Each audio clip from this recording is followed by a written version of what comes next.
एक वक्त की बात है, एक गांव में मीठे नाम का एक आदमी होटल चलाया करता था। उसकी दुकान में सारे खाने गाय के गोश्त में बनते थे। Beef pulao, beef korma, beef चावल, हर डिश गाय के गोश्त में बना करती थी। उसके मुलाजिम सब खाना तैयार करते और मीठा अपनी दुकान पर बेचा करता था। अब भाई खाने में आज क्या बना है तुम्हारे पास? भाई हर रोज की तरह beef pulao, beef korma, beef चावल खड़े खड़े मसालों के साथ बनवाए हैं मैंने अपने मुलाजमों से। मजे और स्वाद का जहान इन तीनों खानों में भरवा दिया है मैंने।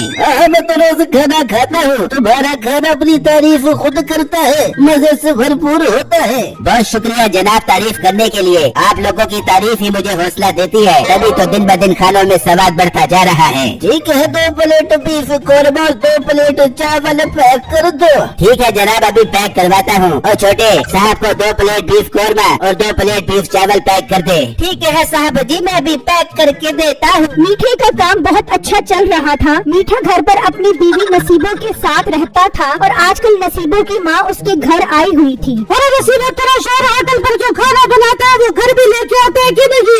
अम्मी जान, वो रोज शाम में खाना घर लेके आता है। बीफ कोरमा, बीफ चावल मैं तो रोज शाम में मजे लेके खाती हूँ। बीफ कोरमा, बीफ चावलों का नाम सुनकर तो मेरा मुँह में पानी आ रहा है। आज तो मैं खूब खाऊंगी। अम्मी जान, शाम में वो लेकर आ जाए, फिर मैं आपको बीफ कोरमा, बीफ चावल खिलाऊंगी। इतनी देर में घर का दरवाजा बजता है। ये कौन आ गया? अम्मा तू बैठ, मैं भी देख के आती हूँ। नसीबा बाहर आती है तो वो आदमी खड़ा होता है जिससे मीठा होटल के लिए गोश्त खरीदता था। हाँ भाई, घर से आया तू? नसीब बहन मीठा किधर है? वो तो इस टाइम होटल पर होता है, पर तू क्या करने आ गया मेरे घर पर? होटल पर जाकर पैसों की बात करना मुझे ठीक नहीं लग रहा था, इसलिए मैं घर पर ही आया हूँ। वो मीठे ने 2 हफ्तों से गोश्त के पैसे नहीं दिए। उसका खाता अब काफी बढ़ गया है। जब आए तो उसे मेरी दुकान पर भेज देना। हाँ ठीक है, जब मीठा आएगा तो मैं उसे तेरी दुकान पे भेज दूंगी। फिर वो आदमी वहाँ से चला जाता है और दोनों माँ बेटी इंतजार करने बैठ जाती हैं और वो गोश्त वाला अपनी दुकान पर आ जाता है। ओ छोटे, अगर अब मीठा उधार गोश्त लेने आए तो उसे एक बोटी भी नहीं दे दी। बालक, मैं ऐसा ही करूँगा, परेशान मत हो। फिर जब शाम होती है तो मीठा अपने घर आता है। अरे मीठे, ये क्या खाली हाथ क्यों आ गया? बीफ कोरमा और बीफ चावल का अरे नसीबो, आज तो ग्राहकों का रश ही बहुत रहा है मेरी दुकान पर। एक के बाद एक ग्राहक सारे का सारा खाना ही चट कर गए। सुन लो नसीबो, सारा खाना लोगों को खिला दिया, तेरी माँ के लिए कुछ भी नहीं लेकर आया। तो ग्राहकों को वापस मोड़ देता कि मेरी सास आई हुई है, उसके लिए खाना लेकर जाना है। अरे अम्मी, आप परेशान मत हो, घर पर गोश्त पड़ा है, मैं जाकर आपको बीफ कोरमा बना देती हूँ। अच्छा मीठी, एक बात सुन, गोश्त वाला आया था, कह रहा था कि जब मीठा आवे तो उसे मेरी दुकान पे भेज दे दियो।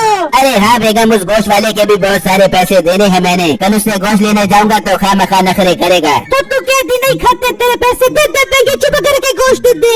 फिर जब अगला दिन निकलता है तो मीठा उस गोश्त वाले के पास जाता है। भाई साहब, 20 किलो रान का गोश्त बना दो और गोल गोल बोटियाँ बनाना। आजकल ग्राहक बहुत शिकायत कर रहे हैं। गोश्त बना ही दोगे, पहले पिछले पैसे दे। हाँ, मिल जाएंगे तुम्हारे सारे के सारे पैसे। मैं कोई भाग नहीं रहा, तू भी यहीं पर है, मैं भी यहीं पर हूँ। चुप करके गोश्त बना। बेटे तो चुप करके निकल जा। अगर गोश्त चाहिए तो पहले पिछले सारे पैसे दे, वरना एक बोटी भी नहीं मिलेंगे। बहुत तुझे बोलना रहा है, लगता है तेरे मालिक से बात करनी पड़ेगी। मुझे मालिक ने ही मना किया है, बगैर पैसों के तुझे गोश्त दे रहे से। अब मेरा रोना देख, पैसे लेकर आ। मीठे को उसकी बात सुनकर बहुत गुस्सा आता है। तभी उनकी दुकान पर एक ग्राहक आता है। भाई, आधा किलो चर्बी वाला गोश्त दे दो। आज मम्मी को बोलकर कोरमा बनवाता हूँ। ठीक है भाई, अभी बनाता हूँ। सुनाओ, तुम्हारा गधा जो चोरी हो गया था वो मिल गया कि नहीं? हाँ भाई, वो मिल गया था। वो गधा मैं जिससे खरीद कर आया था उसके पास वापस चला गया था। मैं तो डर ही गया था कि कहीं कोई मेरा गधा काट कर ही न खा गया हो। आजकल तो लोगों का एतबार ही नहीं है, हराम जानवरों का गोश्त भी बेच देते हैं। ये बात सुनने की देर थी कि मीठे का शैतानी दिमाग काम करना शुरू कर देता है। अरे वाह, गधे का गोश्त, ये तो मुझे बहुत सस्ता पड़ेगा। लोगों को क्या पता चलेगा कि ये गोश्त गाय का है या गधे का है। मुझे इसका गधा उठाना पड़ेगा। अब बेटा तो क्या सोच रहा है? जा पैसे लेकर आ, वरना गोश्त नहीं मिलेगा।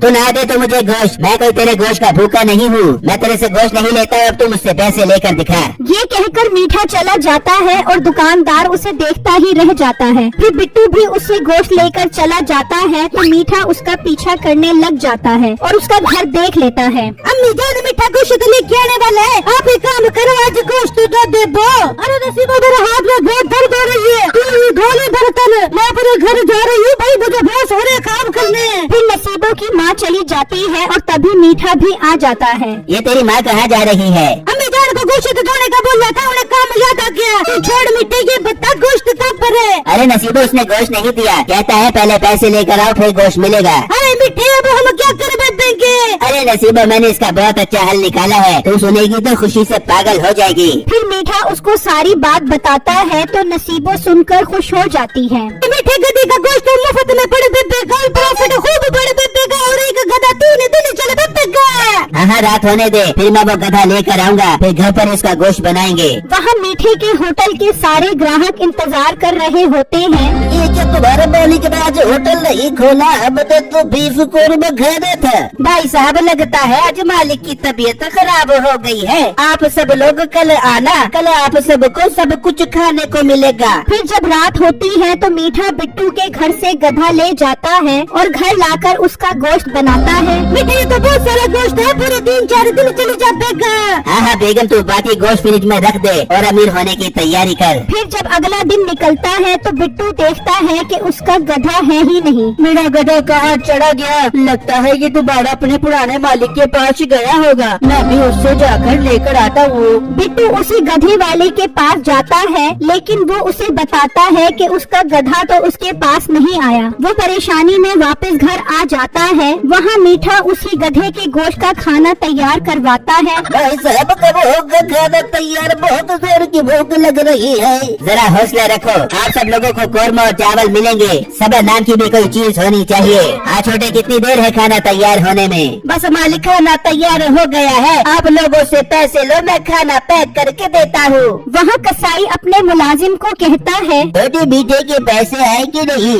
मालिक, मीठे ने अभी तक पैसे नहीं दिए और गोश्त भी नहीं खरीदा। मतलब उसने होटल बंद कर दिया है? रुक, मैं जाकर देख कर आता हूँ। वो अपनी दुकान से निकलता है तो तभी बिट्टू उसके पास गोश्त लेने आता है। भाई आधा पाव गोश्त दे दो। क्या हुआ बिट्टू? लगता है आजकल हालात काफी खराब जा रहे हैं तुम्हारे, जो आधा पाव गोश्त ले रहे हो। हाँ भाई, मेरा गधा फिर से चोरी हो गया, जाने कौन मेरा गधा उठा कर ले गया। अच्छा, परेशान मत हो, अल्लाह सब बेहतर करेगा। वहाँ वो कसाई जब मीठे की दुकान पर पहुँचता है तो रश देखकर हैरान रह जाता है। ये क्या माजरा है? हमसे ये गोश्त नहीं ले रहा और गांव में कोई और दुकान नहीं है, तो फिर ये गोश्त कहाँ से लेकर आ रहा है? वो परेशानी में वापस आता है और अपने मुलाजिम को बताता है तो उसे भी सुनकर हैरानी होती है। मालिक, मुझे ये बात समझ नहीं आ रहा। मीठा हमसे गोश्त नहीं ले रहा और कल रात को ही बिट्टू का गधा चोरी हुआ है, तो कहीं मीठा गधे का गोश्त का सालन तो नहीं बेच रहा। छोटे मामले तो कुछ गड़बड़ है, पता लगाना पड़ेगा आज रात को ही। फिर जब रात होती है तो मीठा घर पर बैठा नोट गिन रहा होता है। देख बेगम, गधे के गोश्त की कमाई, खूब नोट छापे हैं मैंने और किसी को शक भी नहीं हुआ कि ये गोश्त गधे का है। अरे मीठे, अपनी तो लॉटरी लग गई, अब तो हम खूब गधे का गोश्त का कोरमा बड़ा